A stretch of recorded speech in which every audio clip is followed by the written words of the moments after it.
On the map of South America, there's one country that instantly stands out, a land that doesn't look like its neighbors, because it's not wide, not square, not balanced at all. Instead, it's one of the strangest shapes in the world, Chile. But why is Chile so long and thin?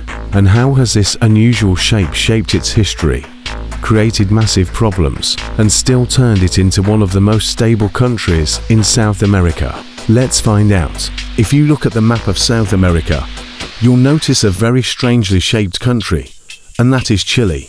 Unlike its neighboring countries, it is neither wide nor square-shaped or balanced. Instead, it is extremely long and narrow. Now, this may look like just another interesting geographical fact, but behind Chile's shape lies a very deep story. This story is about wars, geography, trade, and survival.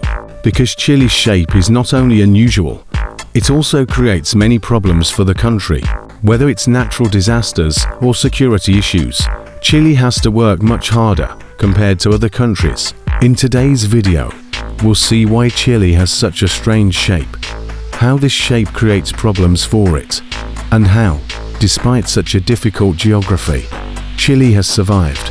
And we'll also learn an important lesson from it. If you enjoy geography-related animated map videos, then don't forget to subscribe to the channel so you get notifications for upcoming videos.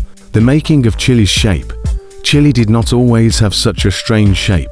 Its geography and history played a huge role in making it what it is today. Centuries ago, before Chile even existed as a country, different tribes lived here.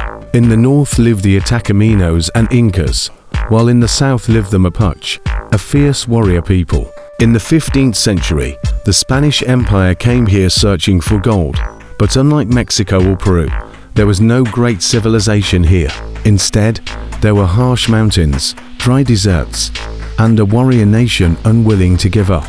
That's why Spain had great difficulty conquering the area. When Chile finally became independent from Spain in 1818, it was a tiny country, limited around what is today Santiago and Valparaiso. But during the 1800s, Chile started expanding rapidly both north and south. In the north, when Chile tried to expand, it faced Peru and Bolivia in the War of the Pacific. When the war ended, Chile had captured vast territories. Bolivia lost its entire coastline and became landlocked. This was a huge victory for Chile. It gained control of natural resources, expanded its borders by 500 kilometers, and became even longer and thinner.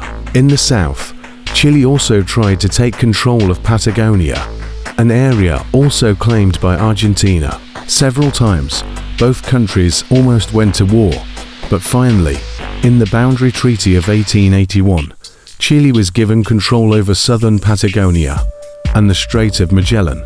By the start of the 20th century, Chile had become an extremely long country, stretching for 1,000 to 100 kilometers from north to south, as long as the entire United States from one end to the other. Thus, Chile became the longest country in the world.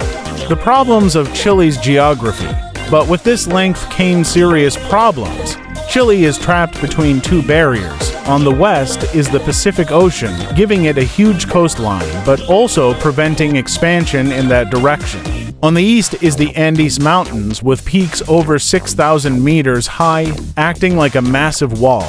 This geography squeezes Chile into a narrow strip, sometimes just 100 kilometers wide, narrower than many American cities. Now imagine trying to survive in such a geography, where roads twist through mountains, railways are nearly impossible to build, and cities can only expand north or south.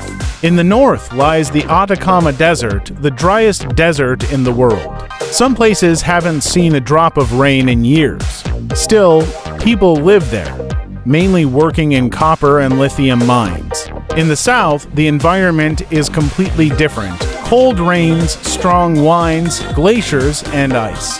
Building roads here is almost impossible. Even today, parts of southern Chile like Aysén and Magallanes are only accessible by boat, plane, or through Argentina. This means Chileans sometimes have to travel into Argentina just to reach another part of their own country. This makes rescue operations during natural disasters very difficult, often delayed by days. Even in normal times, connectivity remains the biggest challenge.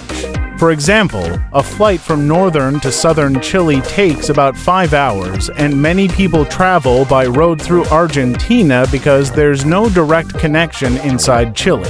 Disasters and connectivity issues. Chile is also one of the most earthquake-prone countries in the world because it sits on the Pacific Ring of Fire. Thousands of earthquakes hit Chile every year. In 2010, an 8.8 magnitude earthquake struck Concepcion, killing hundreds and destroying infrastructure. During such disasters, sending ambulances or rescue aid across the country becomes extremely challenging. Economic challenges. Chile's geography also affects its economy. Because it is so long and narrow, its population is highly centralized. Nearly 40% of Chile's people live around Santiago. This is like half of Canada's population living only in Toronto, or half of Germany only in Berlin. Such centralization creates imbalance. Santiago has the best hospitals, universities, jobs, airports, and infrastructure, while northern cities like Arica or southern cities like Punta Arenas lag far behind. Chile's economy is also heavily dependent on exports, which make up 30% of its GDP. It is a top global producer of copper, lithium, salmon, and fruits. But transporting these goods across the country is slow and expensive because of its shape. Even though Chile has some of Latin America's most advanced seaports, reaching them is often very difficult. Chile's adaptation. Despite all this, Chile has never given up.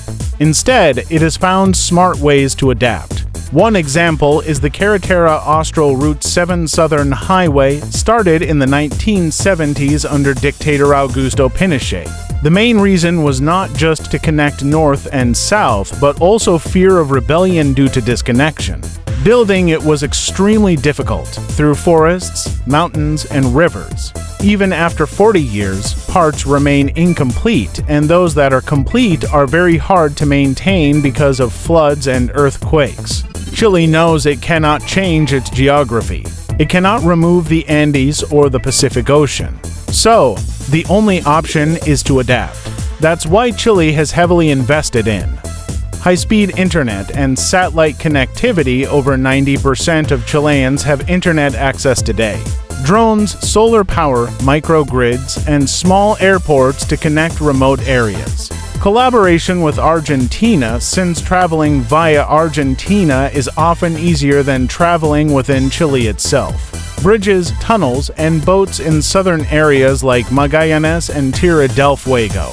Tech industry. Santiago is now one of South America's top startup hubs 2023. Renewable energy, solar, and wind farms to make use of its unique geography. The lesson for us, Chile's story, teaches us that instead of complaining about difficulties, we must adapt to our situation and make the best of what we have. Every country and every person has pros and cons. Nothing is perfect.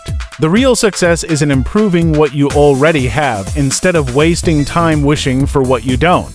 See you in the next video with another interesting topic. Take care.